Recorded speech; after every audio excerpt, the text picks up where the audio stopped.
As global trade tensions continue to reshape economic priorities, Southeast Asia finds itself at a strategic crossroads with the U.S. rolling out aggressive tariff policy under President Donald Trump, some reaching as high as 145%, which is China.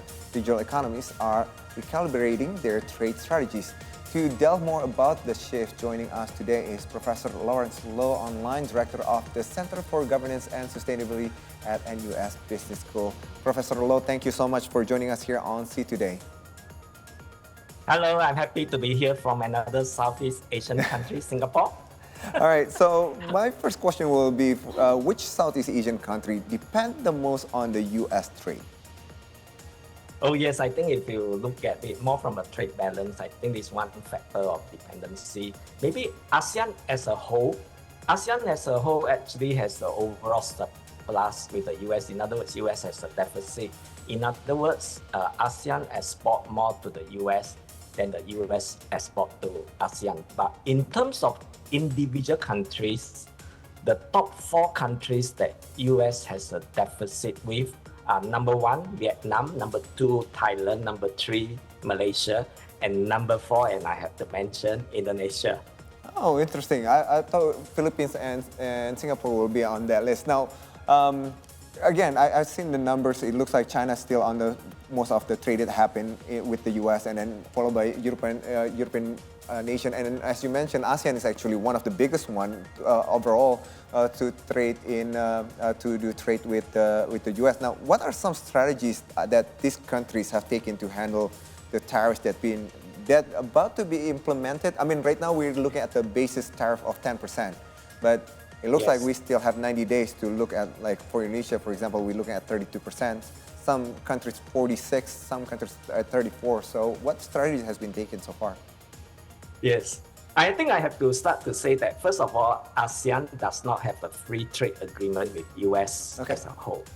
So in other words, our engagement will be less within the framework of the FTA. And I think we need to rigorously continue to engage. We can even invoke some of the existing arrangement, for example, the trade and investment framework that ASEAN has with the US, but this is just like a platform for dialogue. It's not like a FTA where it's something more serious.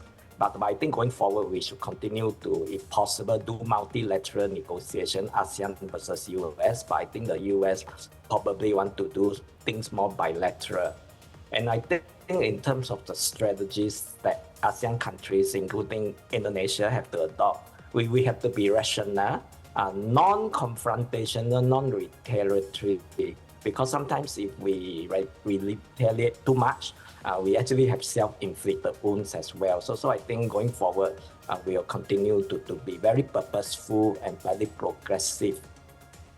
All right. Now, what would you say the commodities that that the U.S. heavily dependent on the Southeast Asian nations, and how much trade value between the U.S. and the ASEAN so far?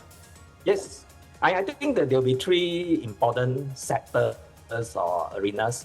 Agriculture, minerals, and of course, energy. And I think agriculture, without saying, palm oil is one of the key ticket items, and I think Indonesia is very particularly concerned about this.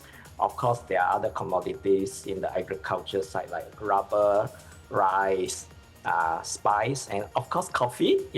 And on the other side, minerals, I think in nickel is of course something quite close to Indonesia, but of course we have tin and copper.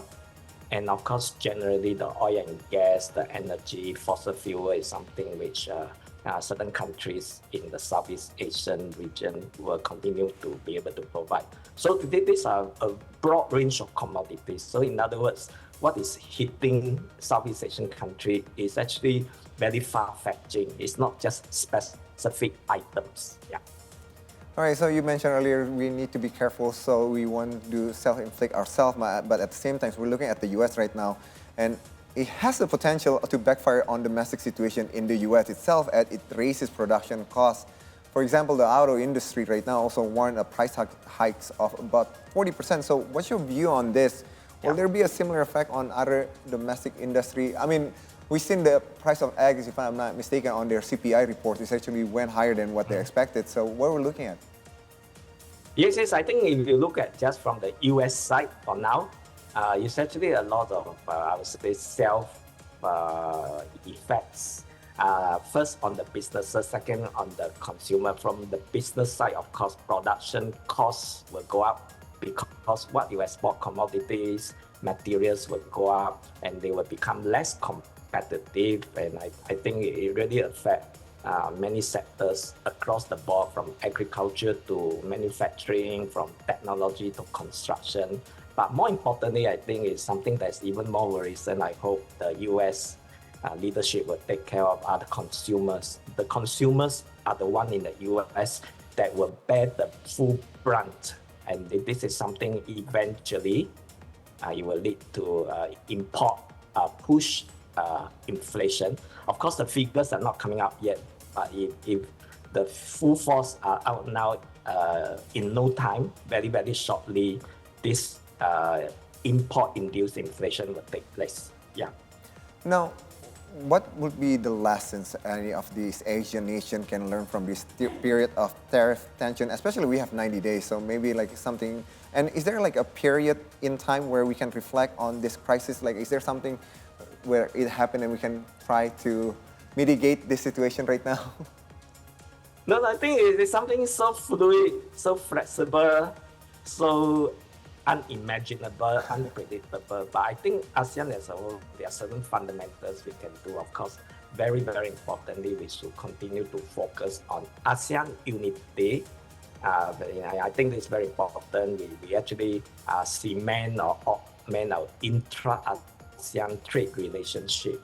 And I think ASEAN, as well as the individual countries, especially say Indonesia, we should continue to diversify in terms of our economic dependency on overseas countries, particularly the US.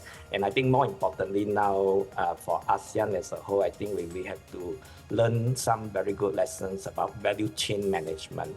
How do you actually de-risk? How do you actually spread your eggs, not just in one basket, but across all sources of our import as well as destination of our exports? All right. Now, Indonesia, we try to stay neutral, and then at the same time, some exporters, one of the biggest partners is China, and the second will be the US. Now, what challenges does Indonesian exporter face, particularly those industries that related to both countries? I mean, they're still in tension, so. Yes, I think for Indonesia itself, of course, the number one thing is, if the US set up all the tariff, Indonesian export will decline, and that's the direct effect.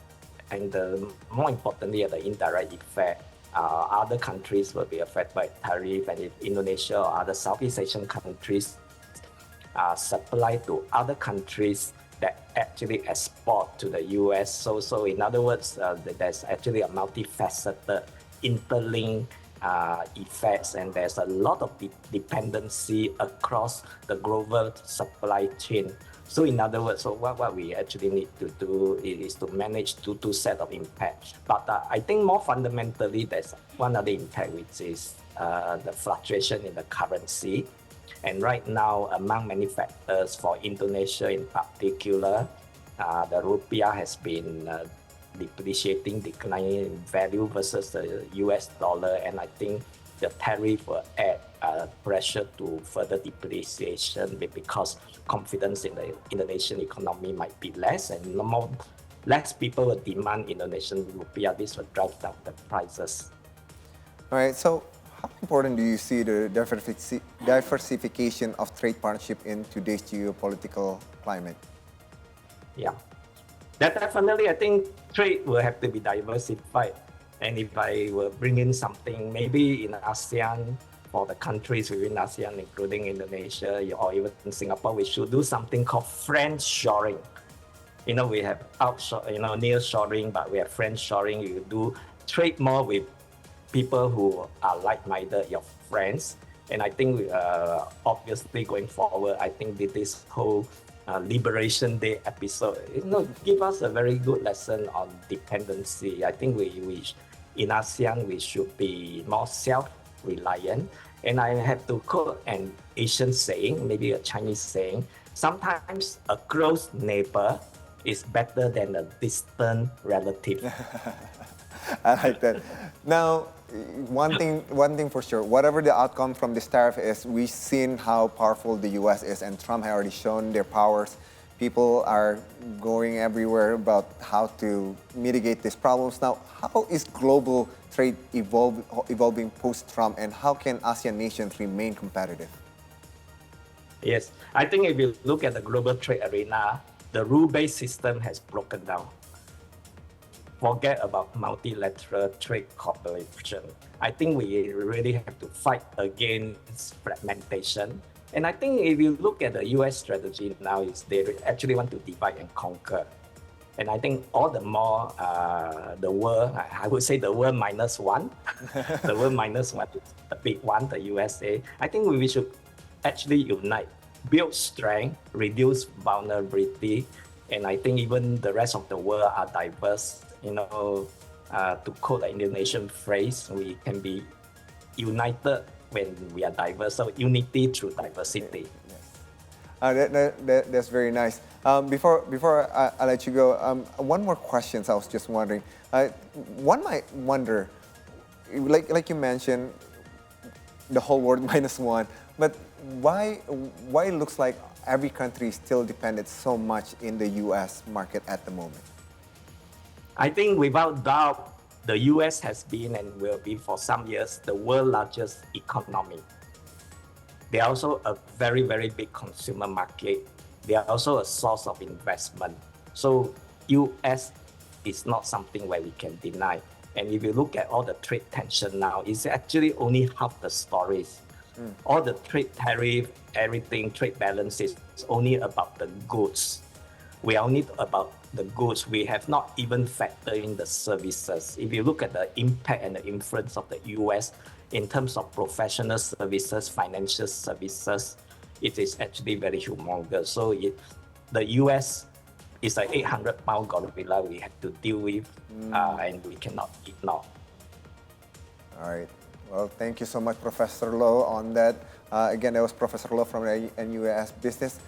Thank you so much for spending your time here on See Today. I hope I see you again. You guys have a good one, and we'll see how these tariffs are going to play out. Thank you. Thank you. All right. That was our conversation about Trump tariffs' impact on ASEAN trade for today's Business Talk. In the meantime, you can stay connected with us on Instagram, X, and YouTube at Today News. We're also available online at ctodaynews.com. Let's stay connected.